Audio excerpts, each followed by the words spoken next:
Graças a Deus. Eu vim mais cedo por conta que tem um pouquinho mais aqui, tem algo que eu considero bem profundo.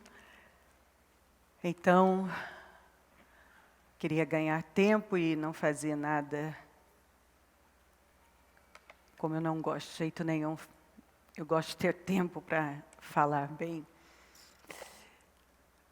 Quero lembrar que você deve voltar a ouvir essa palavra como eu sempre insisto.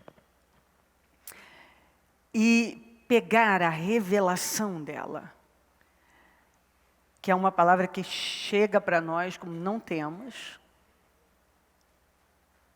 Deus vai operar um grande livramento, e nenhum escapou. E o vale que era para ser o vale de Baca virou Baraca, que é um vale de bênçãos. E nós aprendemos também que isso é um estilo de vida. Quando nós decidimos que vamos depender de Deus e confiar nele, e nos levantamos, temos a atitude de Josafá, então nós estabelecemos um relacionamento de confiança com Deus, nós agimos à altura dessa fé, e é onde os nossos resultados mudam. Então, o que antes não andava, passa a andar. Então, o procedimento, a forma do Josafá reagir, nos ensina demais. É realmente uma condução para a vida. Por isso que é muito bom você, de tempos em tempos, meditar em 2 Crônicas 20, porque realmente nos ensina como reagir diante das adversidades. Porque no dia a dia nós podemos nos deparar com situações difíceis, isso é fato, e se nós corrermos para essa direção, seguirmos nesse caminho, não há como dar errado de jeito nenhum. Vamos para Gênesis 25, 30. E disse Esaú a Jacó: deixa-me, peço-te, comer desse guisado vermelho. Falem comigo, porque estou cansado. Mais uma vez, porque estou cansado. Isso. Por isso se chamou o seu nome Edom. Então disse Jacó: vende-me hoje a tua primogenitura. E disse Esaú: eis que estou a ponto de morrer. E para que me servirá logo a primogenitura? Então disse Jacó: jura-me hoje. E jurou-lhe e vendeu a sua primogenitura a Jacó. E Jacó deu pão a Esaú e o guisado de lentilhas, e ele comeu e bebeu e levantou-se e foi-se. Assim, foi assim, que desprezou Esaú a sua primogenitura. Esaú era um líder. Esaú tinha a herança, a primogenitura que representava muito, era aquele que ia viver a promessa que Deus havia feito a Abraão.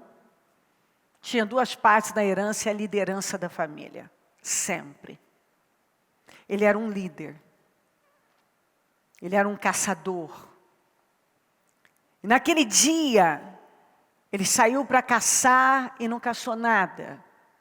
Chegou com fome, cansado. Eu quis dar ênfase ao estou, porque estou cansado. Esse cansaço, a decepção, a frustração, fizeram com que ele ficasse cego, não raciocinasse direito.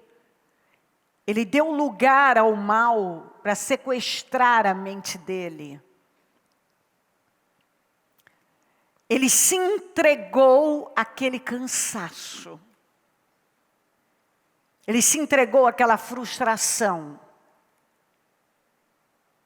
E ali, ele acabou abrindo mão de algo muito grande. Por causa de algo que não era nada. E é assim que o diabo faz na vida das pessoas. E eu que lido com pessoas, eu já vi isso muito acontecer. Às vezes a pessoa está no ministério, ela está vencendo, ela está fazendo a obra, ou ela está na igreja, ela está vencendo, ela está caminhando bem.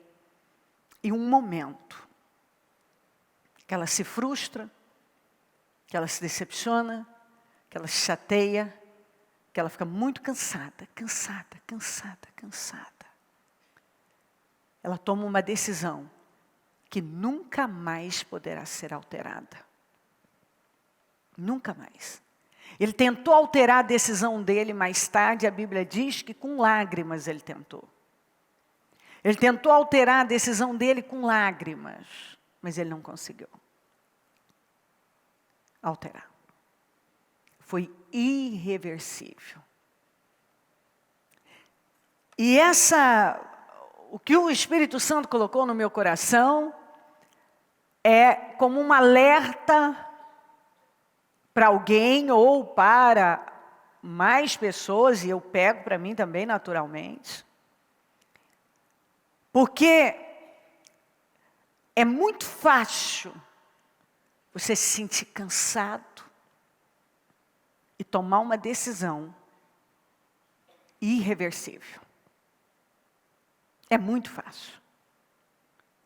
Quantas pessoas que poderiam terminar esse ano vivendo uma outra realidade e vão terminar vivendo uma realidade bem diferente, à lá Esaú.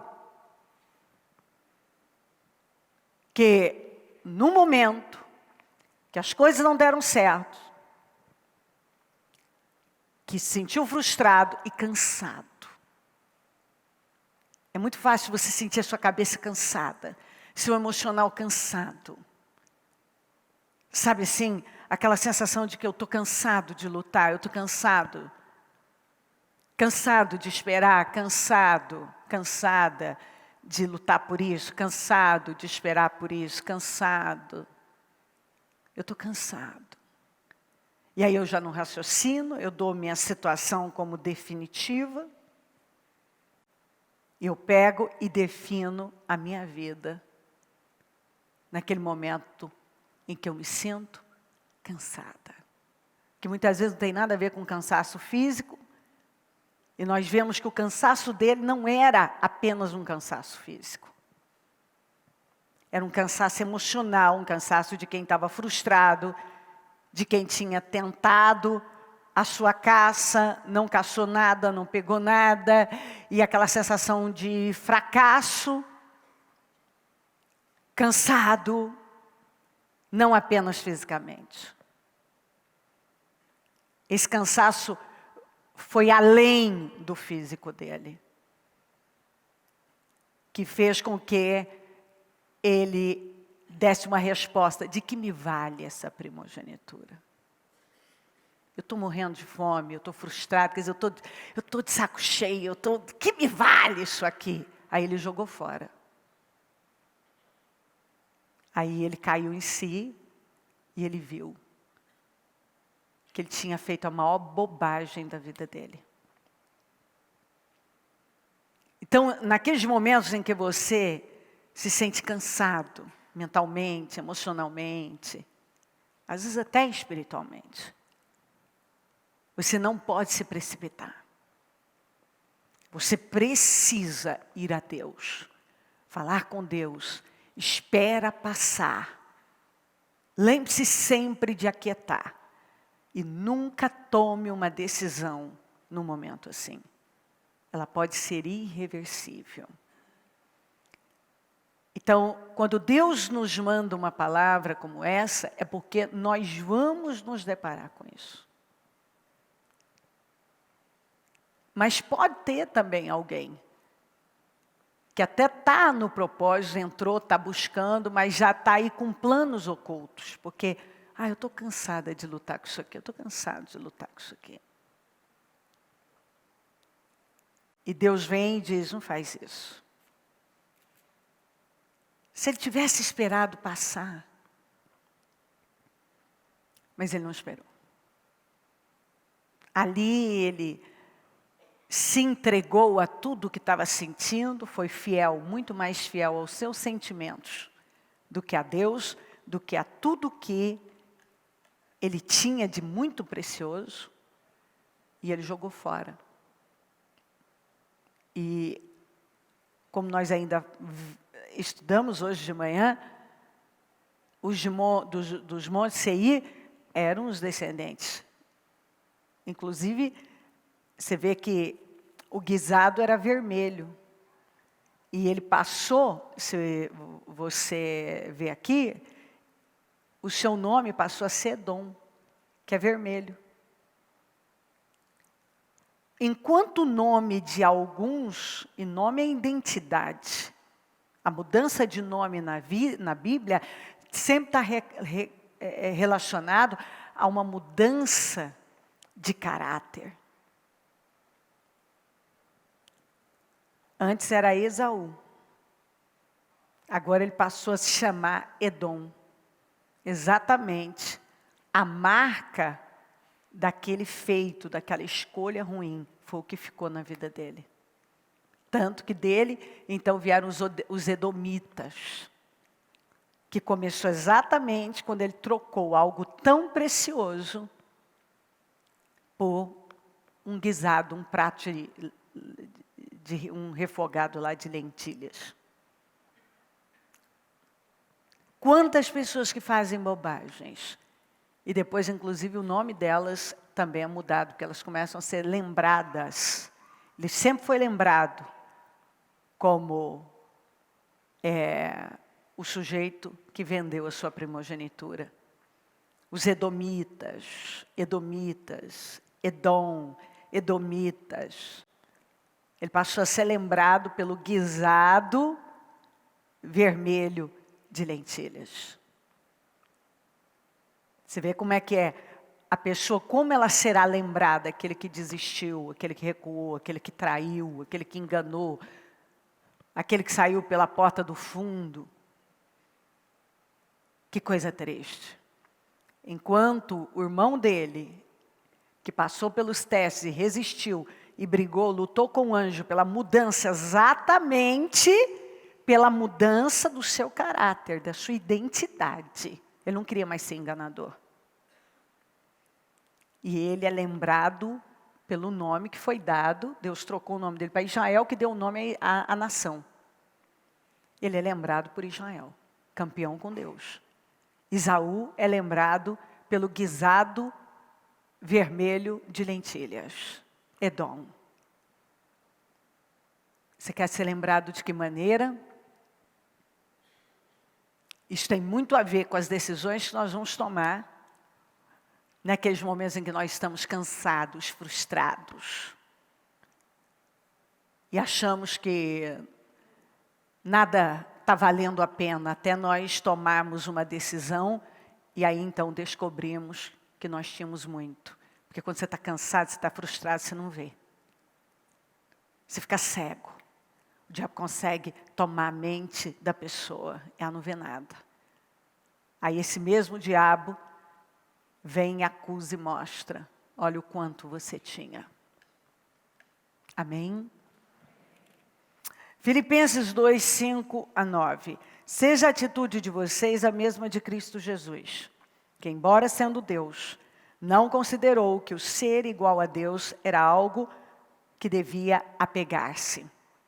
Mas esvaziou-se a si mesmo. Vamos juntos? Esvaziou-se a si mesmo. Sim. Vindo a ser servo, tornando-se semelhante aos homens. E sendo encontrado em forma humana, humilhou-se a si mesmo. E foi obediente até a morte e morte de cruz. Por isso Deus o exaltou à mais alta posição e lhe deu o nome que está acima de todo nome. Falem comigo, as marcas do vencedor. Deus nunca começa nada do muito ou do pronto. Nunca. Mas do pouco. A primeira marca que eu quero falar, e eu vou falar 7, até foi isso que me fez vir mais cedo. É a marca da manjedoura, que é o grande valor das pequenas coisas, que eu ainda mencionei um pouco pela manhã. Essa marca das pequenas coisas está relacionada à manjedoura. Todo mundo esperava que Jesus ia vir, esse Salvador, esse Messias, ia vir num palácio, e seria um grande general. Então a expectativa sobre esse Messias era muito grande. E ele veio num estábulo, numa manjedoura, e eles não o aceitaram. Exatamente, eles não o aceitaram. Exatamente porque eles tinham uma expectativa. Eles criaram na mentalidade deles, uma visão desse Messias. E Jesus veio completamente diferente. E ele era diferente de tudo.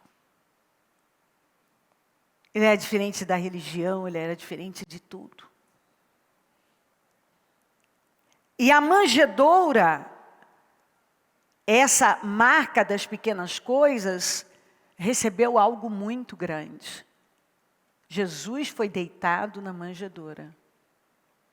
É uma coisa tão simples, tão pequena, tão insignificante. Mas foi lá que ele foi deitado. E nós precisamos lembrar exatamente isso na nossa vida. Se nós quisermos. Se você quiser se tornar uma pessoa vencedora, você tem que entender que as coisas de Deus não vêm prontas. As coisas de Deus não vêm muitas vezes grandiosas como você acha. Elas vêm na nossa vida para elas serem desenvolvidas. Elas vêm muitas vezes numa manjedoura. O projeto é grande, mas está na manjedoura. E por estar na manjedoura eu não aceito. Eu não dou valor, porque essa é a tendência da maioria. A perder coisa muito grande, como foi com Israel. Exatamente, porque não sabe enxergar nada grande se tiver na manjedoura. Se chega pequeno. Mas tudo que Deus transformou e aonde vem a glória dele, é quando ele vem, ele chega com algo pequeno, não vem pronto. E agora eu creio, e isso se transforma em algo grande. A segunda é a autoridade da submissão, que é a marca da pomba. Quando João Batista se submeteu à autoridade de Jesus, o Espírito Santo desceu em forma de pomba. Se nós não entendermos que a submissão a Deus, sair da condição de rebelião, estar submisso à autoridade. Quando eu me submeto ao que eu não quero me submeter, isso vai trazer para mim um poder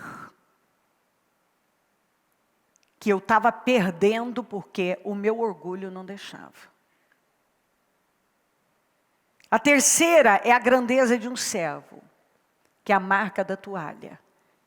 Que eu venho batendo muito, tirar a capa e colocar a toalha. As pessoas que não têm capacidade de tirar a capa, botar a toalha, encher a bacia, lavar os pés, não espere que elas vão prevalecer ou vão longe na vida. Não vão. Porque Deus espera essa atitude de humildade de nós. Essa história de que isso eu não faço mais, isso não é para mim, isso não é... Faça, eu creio que Deus vem falando com algumas pessoas faz um tempo.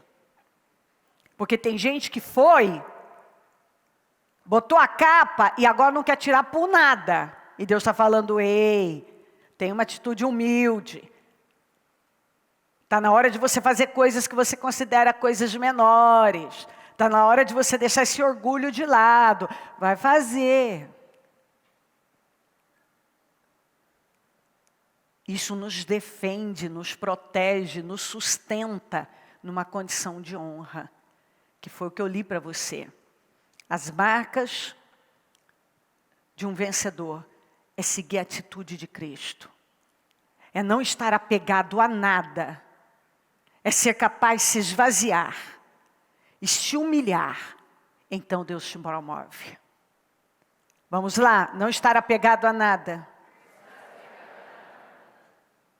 Se esvaziar e se humilhar. Então o Senhor pôde exaltá-lo. O direito de renúncia, que é a marca da cruz, que é o caminho para o altar. O que isso significa? Cruz é negar a si mesmo. Renúncia. Se eu quero uma grande vida, eu tenho que ter a capacidade de renunciar. Eu tenho que ter a capacidade de negar a mim mesma. Eu tenho que lembrar que não tem cristianismo sem cruz. Andando na fraqueza, o que significa? É a marca da glória de Deus. Quanto mais eu entendo totalmente que eu sem Deus não sou nada, que eu não posso ir a lugar nenhum, que eu não vou conseguir, e eu me escondo em Deus, e dependo totalmente dEle, a glória de Deus vai sair. Deus não vai promover autossuficientes. Deus vai promover pessoas que são inteiramente dependentes dEle.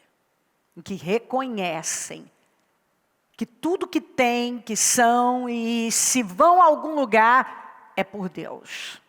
Uma dependência absoluta de Deus. E a vitória da dor, a marca do cálice.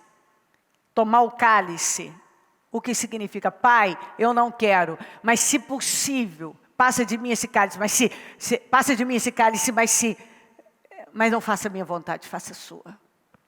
Às vezes eu não quero passar por algumas coisas. Dói passar por aquilo.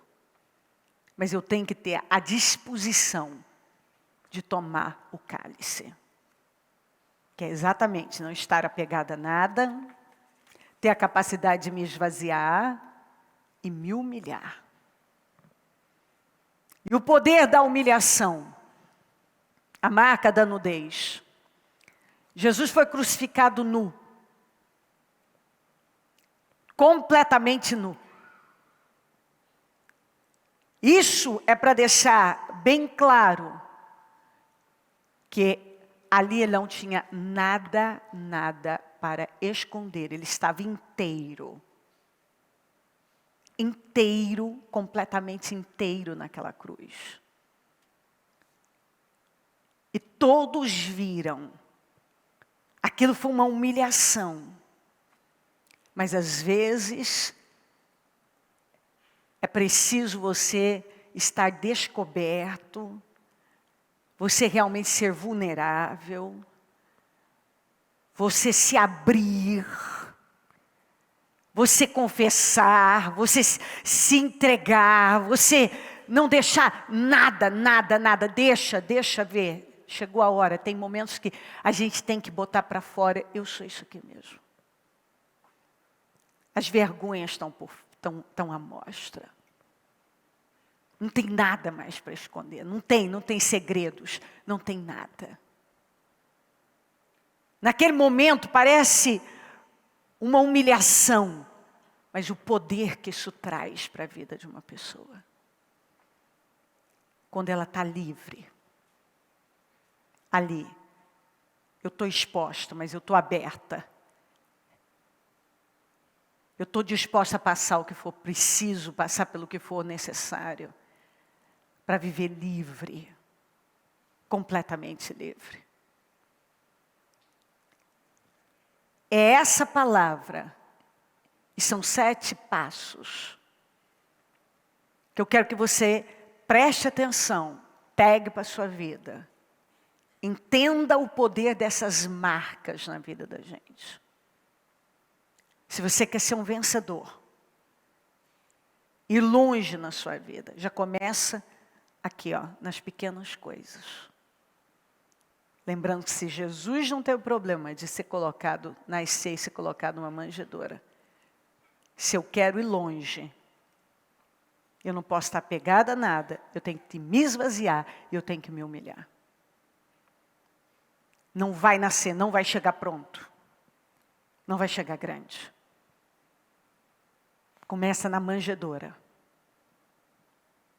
E só começou na manjedoura porque ele foi capaz de se humilhar e não esteve apegado a nada. E dali, hoje ele tem todo o poder, está sentado à direita do Pai. Deus quer nos promover. Mas nós temos que entender que se eu não passo pela manjedoura, eu não chego a essa alta posição. Se eu não me submeto ao que é preciso, à autoridade, a pomba não vem. Se eu não tiro a capa, e por aí vai. Então, eu tenho que seguir esses passos na minha vida. E o Espírito Santo estava orando e o Senhor botou isso tão forte no meu espírito. Se você quer uma grande vida, agarre isso aqui. Siga esses passos. Seja a sua atitude a mesma de Cristo. Não esteja apegado a nada. Tome a decisão de se esvaziar definitivamente. Se esvaziar de tudo. E se humilhar diante de Deus. E não vai ter limite para Deus promover e erguer você. Amém? Que amém é esse, gente? Pelo amor de Jesus. Nossa, até um amém ali, olha só, divino. Gênesis 39. É uma palavra de vitória para todos nós, porque se eu sigo os passos, nada vai me deter.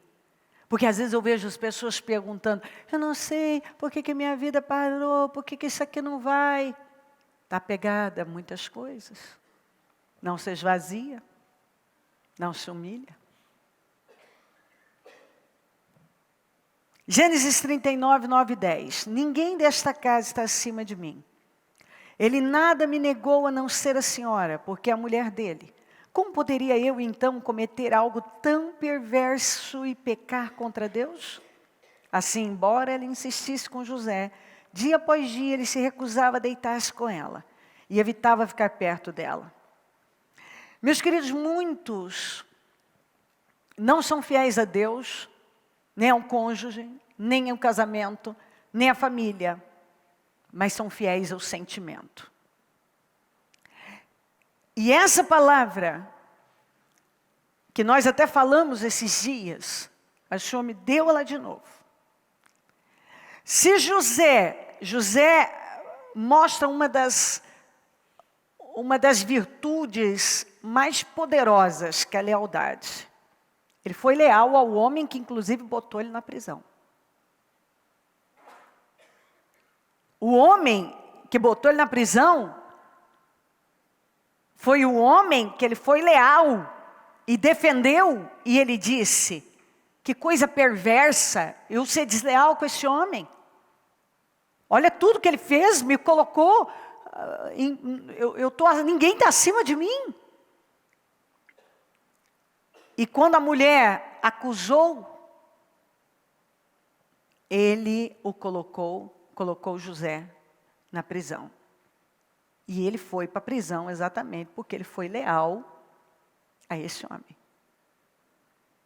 Então, muitas vezes, nós vamos ter a atitude certa e momentaneamente vai parecer que eu tive o resultado errado. Mas não é. Então, essa palavra é para você não ser fiel a sentimento. Seja fiel a Deus e a tudo que você sabe que é certo em Deus.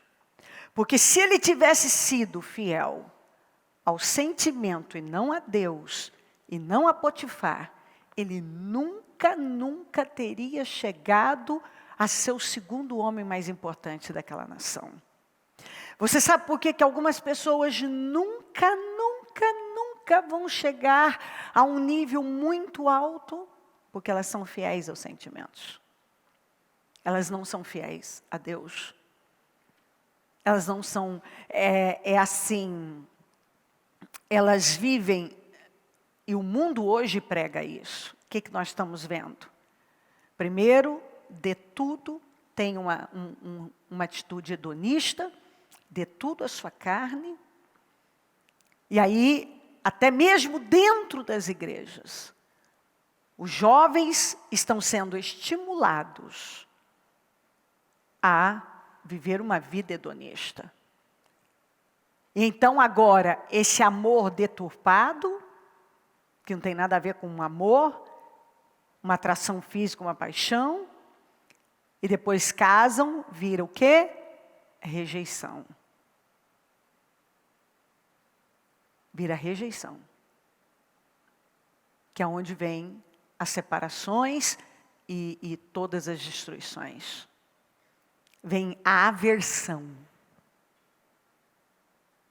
Então, no momento em que devem agir em temor e aguardar e não ceder aos sentimentos de jeito nenhum, se entregam. No momento onde precisam guardar aliança, se entregam agora à rejeição, à aversão e tomam outras decisões. Então está tudo uma bagunça. Nós vemos isso o tempo todo acontecer. E se José não tivesse dado essa resposta, e se José não tivesse evitado ficar perto dela, e não se submeteu, e foi leal a Deus e ao seu Senhor, pagou um preço por aquilo, mas ele nunca teria sido colocado como o segundo homem mais importante. Então essa palavra vem para pessoas que, se estão sendo tentadas, não sei, mas Deus está avisando que vão passar por algo. E Deus está dizendo, seja leal a mim, leal às pessoas que você sabe que tem que ser. Não seja leal aos seus sentimentos, não seja fiel aos seus sentimentos, seja fiel a mim. Porque se você for fiel aos seus sentimentos e fizer o que você tem vontade, eu nunca vou poder fazer na sua vida tudo que eu poderia fazer. Ele nunca teria chegado a ser o segundo homem mais importante. Algumas pessoas nunca vão chegar a esse nível alto, não vão muito longe, porque elas se acostumaram a serem fiéis aos seus sentimentos e não a Deus. E se você quer não só terminar esse ano, mas entrar o ano que vem e construir uma grande vida, você vai pegar essa palavra. A partir de hoje eu decido que eu vou ser fiel acima de tudo a Deus, as alianças, a minha família, as pessoas que eu devo, mas não serei aos meus sentimentos. Não vou me submeter a tudo que meus sentimentos, vontades estão tentando me levar a me curvar. Eu não vou. Então, assim, se algo cruzar o seu caminho, lembre-se que o que Deus tem com você é muito grande para você trocar, como Esaú trocou por um guisado vermelho de lentilhas. Amém? Gênesis 38, 1, 6. Por essa época, Judá deixou seus irmãos e passou a viver na casa de um homem de Adulão chamado Ira. Ali Judá encontrou a filha de um cananeu chamado Suá e casou-se com ela. Ele a possuiu, ela engravidou, deu à luz um filho, ao qual ele deu o nome de Er. Tornou-a a engravidar, teve um filho e deu o nome de Onã. Quando estava em Quezibe, ela teve ainda outro filho e chamou Selá. Judá escolheu uma mulher chamada Tamar para Er, seu filho mais velho. Bom, eu vou tentar resumir essa história para chegar no ponto. Judá, havia uma profecia de que Judá seria a liderança forte, o Salvador viria da tribo de Judá. Davi era da tribo de Judá. Já Saul era da tribo de Benjamim. Saul caiu, Davi levantou. Foi levantado por Deus. E ele era da tribo de Judá. E a Bíblia fala, o Senhor é da raiz, veio da raiz de Jessé. Isso é tão forte que a Davi o Senhor prometeu que nunca faltaria um herdeiro no trono. E o Senhor estava falando exatamente, Deus falou com ele exatamente o Senhor Jesus. Então, a palavra de Deus, ela se cumpre em detalhes. Eu estou conseguindo fazer você entender aqui, rapidinho, isso aqui? Agora, o que Judá fez? Jesus é chamado de um leão? Leão da tribo de Judá. Como é que o Senhor ia vir de um homem desse? Pensa um homem que estragou com tudo. Quando ele vendeu o irmão, José, para os midianitas, os ismaelitas. Aquilo ele não suportou aquela situação, a Bíblia diz que ele deixou os irmãos, que ele se afastou. Houve uma divisão familiar. Aquilo foi uma tragédia. Ninguém conseguia viver mais com aquela mentira. Sabe quando está todo mundo escondendo um segredo, uma mentira, nós vendemos o nosso próprio irmão, nós pensamos em matar o nosso irmão. Ele se afastou, foi para a casa de um homem de Adulão, pegou a filha desse homem chamado Ira, que era um cananeu. Havia direção, não se envolva com as mulheres cananeias. Pois ele foi lá, casou com uma cananeia. Ele teve um filho primeiro, que foi Er, que ele foi tão ruim, a Bíblia diz que ele foi tão ruim, imagina o quanto esse homem foi ruim, que o Senhor o matou, de tão ruim que ele era. Ele pegou um filho, uma mulher para Tamar, para Er, ele morreu. Então, foi passado para Onã. Onã não quis, sabia que a linhagem, ele preservaria, tendo filhos com a Tamar, preservando, porque essa era a lei. Um irmão assumia a cunhada.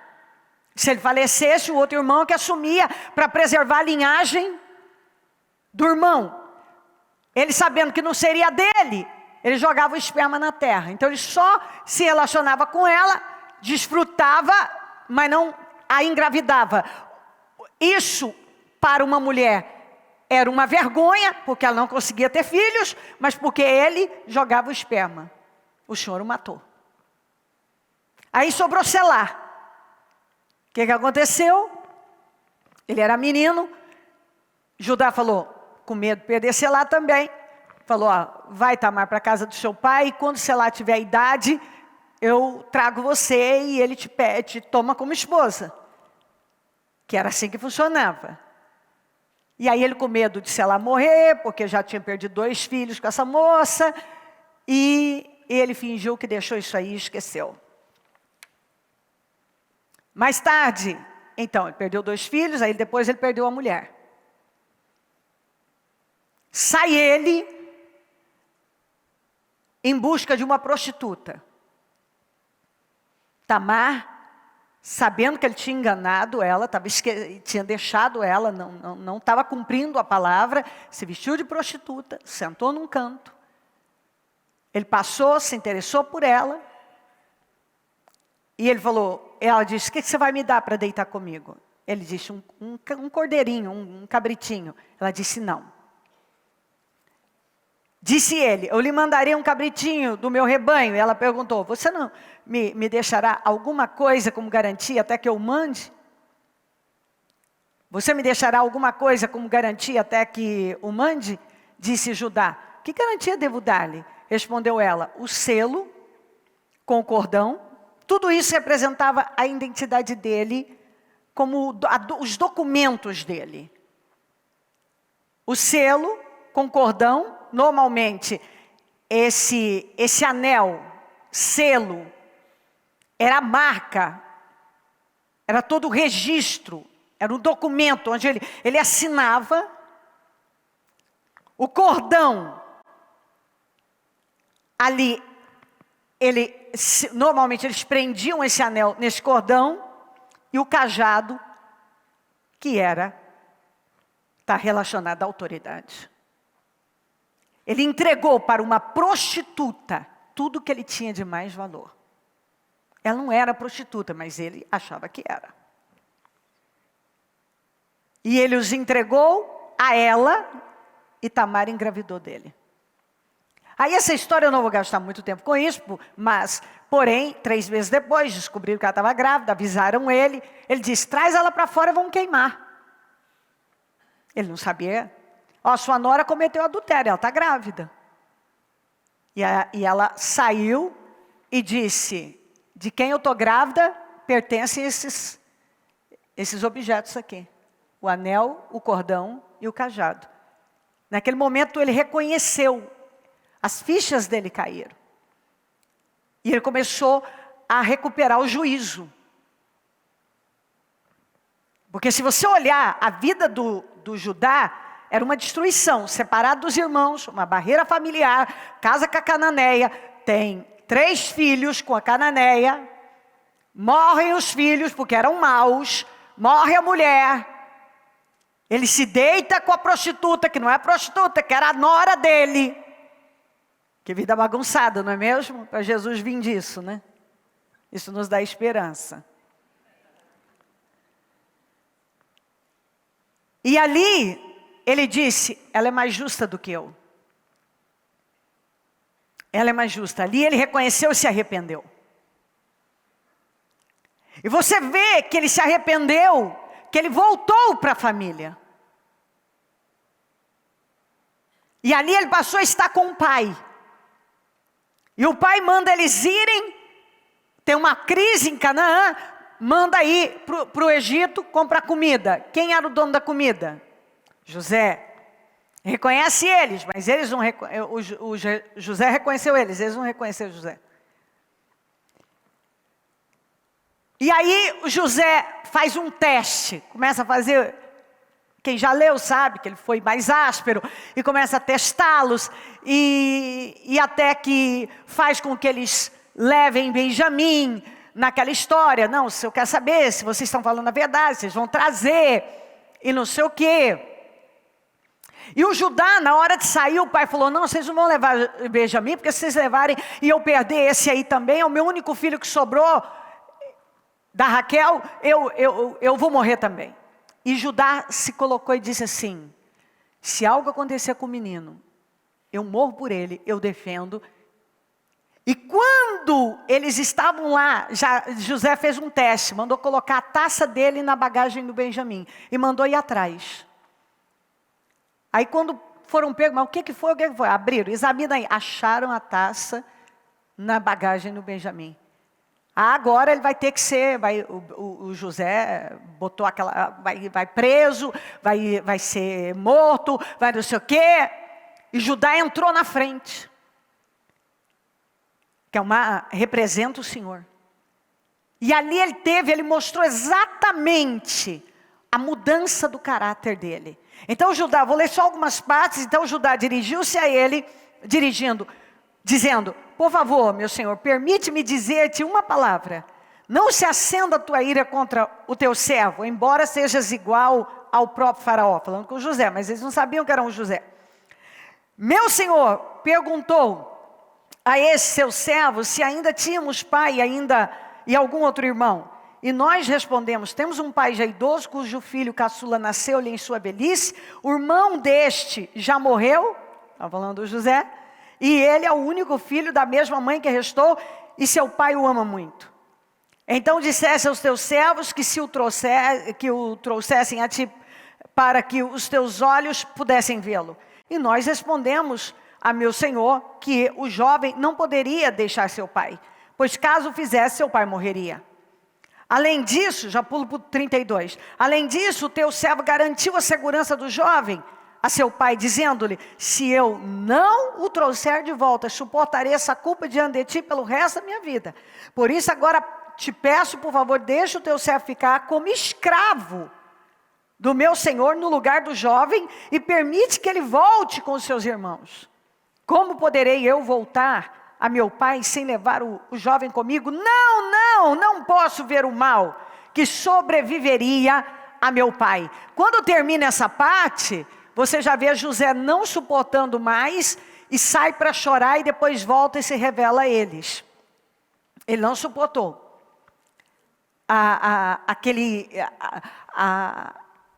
quando ele viu que Judá tinha mudado. Judá era outra pessoa. Judá não era mais aquela pessoa de antes, que tinha vendido ele, que estava junto em tudo aquilo. Ele não era mais. Esse Judá que tinha entregado o cordão, que aqui representa submissão, autoridade, relacionamento com a família, amor e a correção. Nada disso ele tinha mais. O anel, a identidade, anel aqui é o arrependimento. E ele entregou tudo para aquela mulher que ele achava que era prostituta. E tanto é que você vai lembrar do filho pródigo, que quando ele voltou, a primeira coisa que o pai fez foi colocar o anel no dedo dele, que era reconhecendo ele como filho e o arrependimento dele. O cajado ele deu como autoridade. A autoridade dele ele passou para a prostituta. Ou seja, aquela vida bagunçada dele só trouxe problemas para ele. Só baderna. Mas no final da vida ele ouviu isso aqui do pai dele quando ele entregou as bênçãos aos filhos. Judá, seus irmãos o louvarão. Sua mão estará sobre o pescoço dos seus inimigos. Os filhos de seu pai se curvarão diante de você. Judá é um leão novo. Você vem subindo, meu filho, depois de matar a presa. Como um leão, ele se assenta e deita-se como a leoa. Quem tem coragem de acordá-lo? Ele já está falando do Senhor. O cetro não se apartará de Judá. Ou seja, está falando, você vai sempre reinar. Está falando do Senhor Jesus. Nem o bastão de comando de seus descendentes, até que venha aquele a quem ele pertence, e a ele as nações obedecerão. E ele fala mais sobre Judá. Então, esse Judá, que fez um monte de escolhas erradas, quando ele arrependeu, ele reconheceu, ele mudou. Uma das provas foi quando ele quis assumir o lugar do Benjamim, aquele que tinha vendido e estava junto para matar o José. Agora ele estava prestes a morrer, a ser preso, qualquer coisa por Benjamim. Ele mudou completamente. Esse Judá, que Deus tinha uma promessa tão grande, estragou com tudo. Se envolveu nos piores relacionamentos. Teve 2 filhos com a nora, que ele achou que era prostituta. teve uma vida bagunçada. Mas quando ele se arrependeu, a vida dele mudou completamente. Ele ocupou o seu posto novamente. E tudo isso aqui é para dizer que Deus vai fazer isso na vida de alguém. Eu não sei se é um familiar seu, é um marido, é um filho, é alguém na sua casa que só fez estrago com a vida,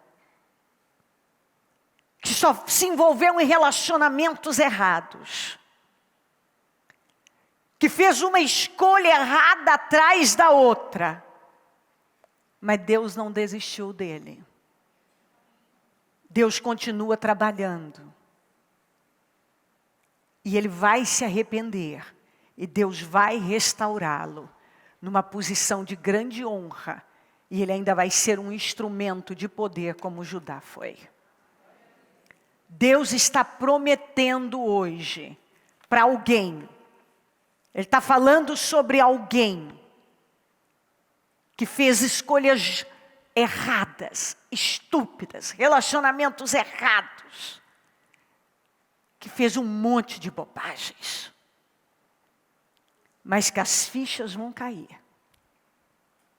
E o que parece que está tudo perdido, como Deus ainda vai poder usar um homem desse? Pois Jesus é o leão da tribo de Judá. Deus vai fazer.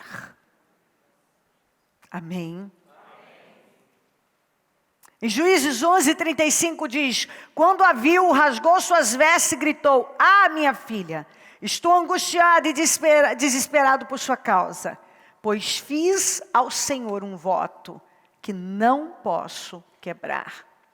Alguém se comprometeu com Deus em algo, mas você de alguma maneira está sendo forçado ou forçada a abrir mão desse pacto que foi feito, desse voto que você fez, dessa aliança que você fez com Deus, que foi exatamente o que aconteceu com Jefité. Ele fez um voto: o Senhor me dá essa vitória, o que estiver saindo da porta da minha casa eu vou te entregar. Quando saiu, saiu a filha. E agora? Agora ele disse: minha filha, eu estou angustiado, desesperado por sua causa, porque eu fiz um voto a Deus e eu não posso quebrar. Ele não quebrou. E ele foi muito, muito honrado por Deus. Você vê que era um voto que naquele momento a pressão que veio sobre ele foi algo que mexia profundamente com ele. Era a filha. Mas ele sustentou e Deus pôde honrá-lo grandemente. Então o Senhor está dizendo com você, talvez até esse mesmo propósito aqui da mudança, que você entrou. E você se comprometeu com Deus. E pode chegar um momento de ter tanta pressão para você não continuar. E o Senhor está dizendo aqui, ó, faça como Jefité. Eu fiz um voto com Deus, eu fiz uma aliança com Deus, eu me comprometi com Deus, e eu não posso quebrar. Seja a área que for, que você se comprometeu, seja fiel até o fim, até a morte. Não deixe o diabo vencer você, porque é dessa maneira que Deus nos honra e nos promove. Se Jefité tivesse quebrado o voto dele, ele não teria tido um final feliz como ele teve. Ele não teria continuado a receber a honra do Senhor. Mas porque ele cumpriu com aquilo que ele tinha se comprometido com Deus, Deus pôde honrá-lo ainda mais até o fim dos seus dias. Ouça isso. Porque essas direções chegam na vida da gente para nos situar, para nos proteger, porque Deus quer agir em nosso favor. Em Juízes 13:5 diz: ele iniciará a libertação de Israel das mãos dos filisteus. Isso aqui era um problema antigo. Israel estava debaixo do jugo dos filisteus há 40 anos. E quando os pais, a mãe de Sansão engravidou, ela era estéril, já de idade, não podia engravidar. Então ali foi um milagre, mas para quê? Para iniciar a libertação de um problema antigo. Então eu quero que você pegue exatamente isso. O entendimento que eu recebi de Deus foi: o Senhor começa agora. Ele inicia a libertação de uma situação antiga da sua vida. É uma situação de muito tempo que agora ele está iniciando essa libertação. Já está iniciando. Persevere, porque ele vai operar essa obra completa na sua vida. Ele já começou esse trabalhar aí, de libertação. E para encerrar, é 1 Samuel 17:5, que diz assim: Davi venceu o filisteu com uma tiradeira e uma pedra. Sem espada na mão, derrubou o filisteu e o matou. Eu fiquei muito feliz quando o senhor entregou isso aqui, porque você sabe muito bem do que se trata. Isso aqui era um gigante que estava 40 dias assombrando, era impossível, e para vencer precisava de um guerreiro muito mais forte, muito bem treinado, e Deus derrubou através de Davi, porque ele foi capaz de enfrentar aquele problema, deu vitória à nação, e de forma totalmente inusitada, como foi com Josafá.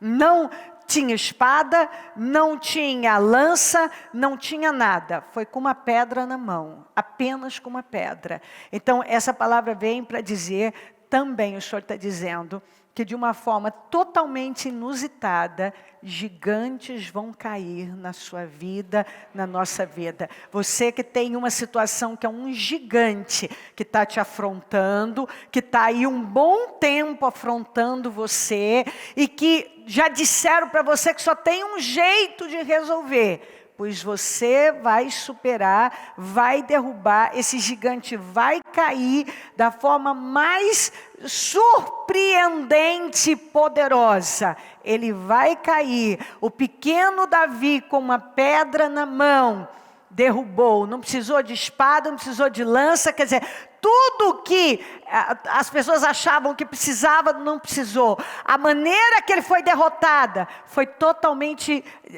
contrária, surpreendente, a tudo que se poderia esperar numa guerra. Então Deus vai, alguém que tem aí um gigante, que está aí te afrontando, te humilhando, abusando, está aí com uma arrogância, o Senhor está dizendo, esse gigante vai cair. Então, e de uma maneira totalmente diferente daquela que disseram para você, e que você estava achando, vai vir por esse lado, vai ser assim. Não, vai ser totalmente diferente, e ele vai cair em nome de Jesus. Pega o seu propósito e coloque-se de pé, em nome de Jesus Cristo. Eu quero que mais uma vez, você tome posse de tudo que o Senhor falou conosco aqui, do início dessa reunião até agora. Desde cedo, tudo que o Senhor nos deu, que foi muito glorioso. Creia, veja o grande livramento do Senhor. Toma posse do grande livramento do Senhor. Nenhum escapou, nada vai escapar. Siga todas as direções que você recebeu, desde a parte da manhã e agora. Receba a palavra na sua vida. Creia de todo o seu coração e se encha de Deus de forma confiante. Confia no Senhor. Confia na sua palavra. Como disse Josafá, crede em Deus e creia na palavra do Senhor. Creia. Toma posse de tudo. Toma posse do melhor mês da sua vida. Toma posse em que você vai terminar esse ano como o melhor ano da sua vida até então. Toma posse das definições. Toma posse da mão de Deus na sua vida. Em todas as promessas, de todas as promessas que Ele está te assegurando. Não tenha medo de nada. Talvez você está aí E até o diabo sopra no teu ouvido dizendo: como que tudo isso pode acontecer em tão pouco tempo? A partir do momento que a ação de Deus começa a se manifestar na nossa vida, às vezes até muitas situações que nós tratávamos como problema deixam de ser.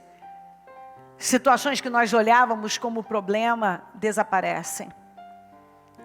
Quando a visão muda, tudo muda.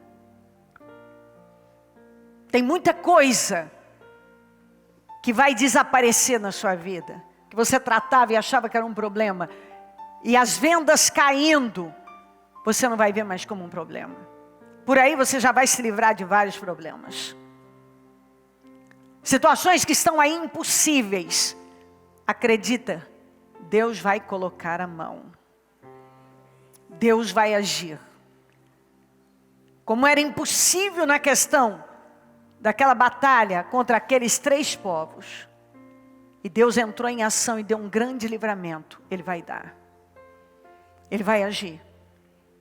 Ele vai mover a mão poderosa dEle em seu favor. Eu quero que você se levante com força agora no Espírito.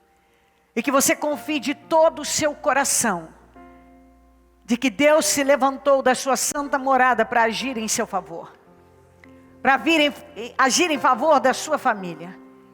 Para virem ao seu encontro e agir em favor das suas necessidades. Não precisa temer. Em nome de Jesus. Quer dizer para você que se alguém observar alguma coisa diminuir, é Deus fazendo como fez com Gideão. Ele diminuiu o exército para dar a maior vitória de todos os tempos, para ficar evidente que era ele, para testar a fé. E às vezes isso acontece, mas você não precisa temer, apenas confie em Deus. Lembra que eu disse muito de manhã, pela manhã, não temais. Exatamente isso foi o que o Senhor falou para Josafá e todo Judá. Não temais. Vede o grande livramento do Senhor. Não temais. Permaneça nessa fé, nesse espírito de mudança. Há uma unção de mudança na nossa vida. E Deus está agindo. E você vai ver esse agir de Deus dia após dia. Te alavancando, te levando para cima, para frente, te jogando para cima, te fortalecendo, definindo situações. É tempo de definições na nossa vida. E é isso que nós vamos viver dia após dia. Ó meu Deus querido, eu estou tão confiante, meu Senhor amado, em tudo que o Senhor nos entregou de cedo até agora. Eu sei que está no nosso meio. E eu quero te agradecer. Te agradecer pelas mudanças, pelas vitórias, pelas definições desse dia, pelos milagres, pelas vitórias que nós já recebemos, pelos testemunhos que eu vou receber e o teu povo vai contar. Porque eu sei que tem pessoas que saem daqui com aquilo que veio buscar, curadas e libertas, com as vitórias nas mãos, com definições poderosas da vida. Eu sei que tem pessoas que saem daqui, ó meu Deus, num outro nível de fé e visão, ó meu Pai, com decisões poderosas, radicais tomadas. E eu consagro mais uma vez cada propósito, e eu tomo posse da mudança da vida de cada pessoa, da resposta que cada um veio buscar.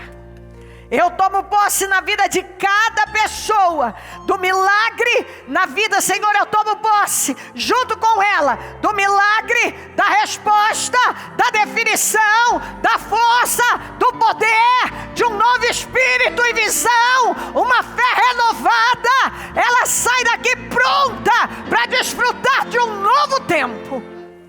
Eu estou certa, há uma unção de poder, uma unção de mudança.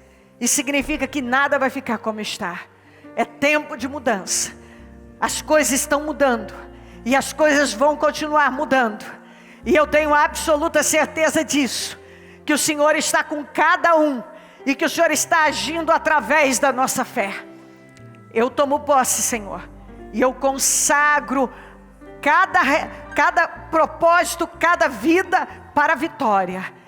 E sei que as notícias vão chegar dia após dia, de definições e mudanças, portas sendo abertas, barreiras caindo, inimigos sendo derrotados, mudanças em casa, milagres impossíveis sendo materializados, definições de um ano inteiro acontecendo agora, respostas que estão sendo esperadas durante todo esse ano estão chegando agora. Eu sei que vamos fechar, meu Deus, esse ano em glória, como tem nos prometido.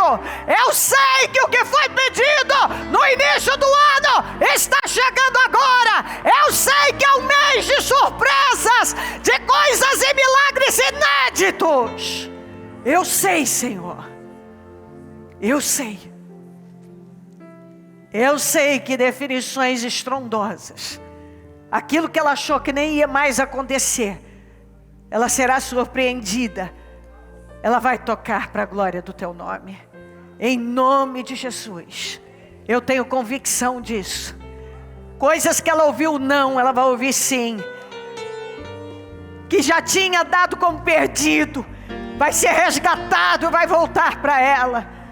Coisas mortas vão ressuscitar. Coisas que foram embora, o Senhor está trazendo de volta. Ela não será envergonhada. Ela não será envergonhada. O Senhor está dizendo: não será envergonhada. Eu vou trazer de volta para você. Oh Deus, ela vai viver. Porque a promessa do Senhor honra o nosso povo. Continue falando e tocando nos corações, porque eu sei que o Senhor vai nos presentear de várias maneiras nesse mês. Muitas respostas vão chegar. Oh Deus, eu quero te agradecer de todo o meu coração, porque eu sei que chegou o momento de pessoas que estão esperando há muito tempo por algo agora tocar. Chegou a hora, ela vai tocar. Ela vai tocar, e chegou agora ela vai tocar. Que ela se levante corajosamente e confie, porque ela não vai terminar esse ano decepcionada ou frustrada, mas sim como o Senhor tem nos prometido, e prometeu tanto nos 52 dias, a boca cheia de riso, um sorriso. Para Sara parecia perdido, fora de hora, mas ela disse: o Senhor me encheu de alegria, de riso, e todos que ficarem sabendo da minha história vão rir comigo. Certamente todos ficarem sabendo da história dessa pessoa também vão rir com ela, porque vão se alegrar pela vitória dela. Eu creio, Senhor. Eu estou confiante. Continue falando e tocando, renovando e fortalecendo a igreja. E não deixa nenhum desfalecer, mas que todos permaneçam focados nesse Espírito, focados nesta fé, para a glória do teu nome. Muito obrigada, Jesus. Muito obrigada por tudo. Eu estou grata ao Senhor de todo o meu coração. Obrigada, Deus.